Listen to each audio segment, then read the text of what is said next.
Hi. Today I wanted to talk about languages and more specifically what language is most useful for an English speaker to learn. What second language is most useful? Now, I want to start by putting out this caveat that this particular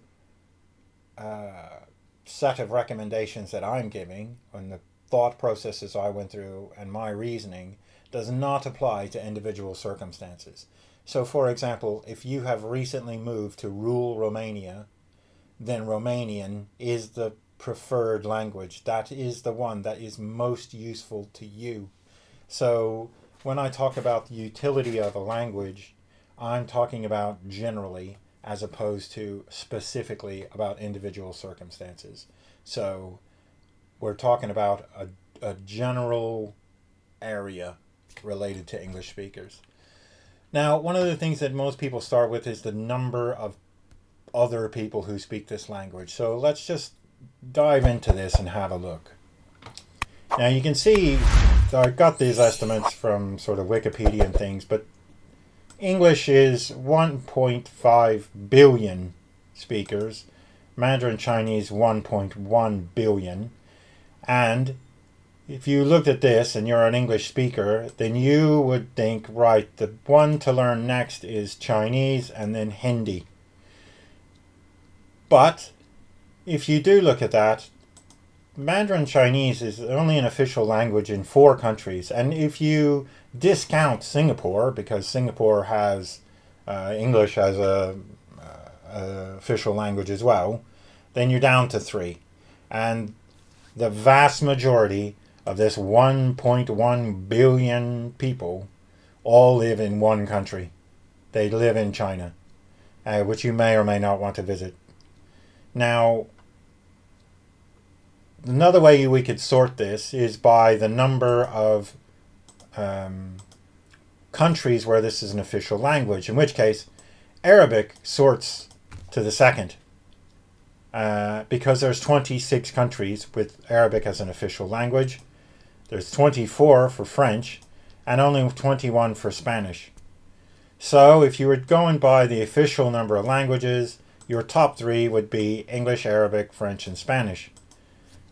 But if you look at the number of speakers of these languages as well, then realistically Spanish should, even though it's only got 21 official countries, sort higher on this list.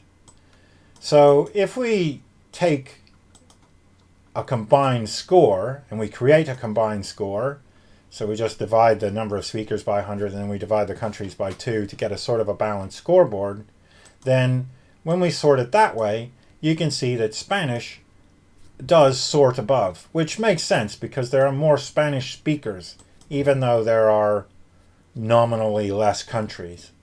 And Arabic, with more countries, sorts higher than French, which again makes sense. And Mandarin Chinese is brought up into 5th place because of the number of speakers, and then followed by Russian, Hindi, Portuguese, etc. Now, I think a combined score system here is probably a better way to work out utility for an English speaker than to try and work out by number of people alone. So this is just my opinion, and you can feel free to disagree in the comments. Give me your opinion. I'm quite happy to look at them. I'm very interested in what you have to say. Now, I'm just looking at this in a sort of a mathematical point of view rather than any other sort of interest.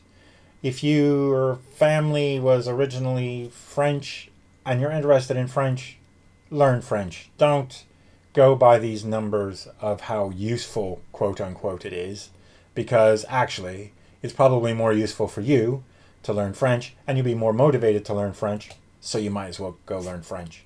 But if you don't really know, or you have no affiliation or other reason to pick a language other than how useful it might be for you when you're traveling, then learn Spanish, Arabic, French, and then Mandarin in that order.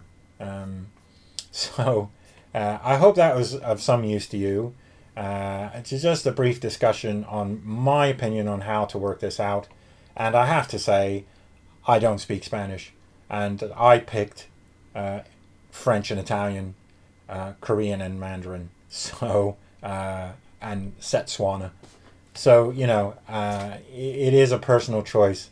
And these sort of numbers really don't make a whole lot of difference when you're trying to learn a language. Motivation and a reason to learn it and an interest in the culture is much more useful and important than the usefulness or utility of the language. So that's all from me. Once again, I do write books. Please have a look at my website, xgipublishing.com. If you like the books and you buy the book, it's a win-win for us both. You get a good book, I get some revenue. So thanks a lot, and I'll see you again soon.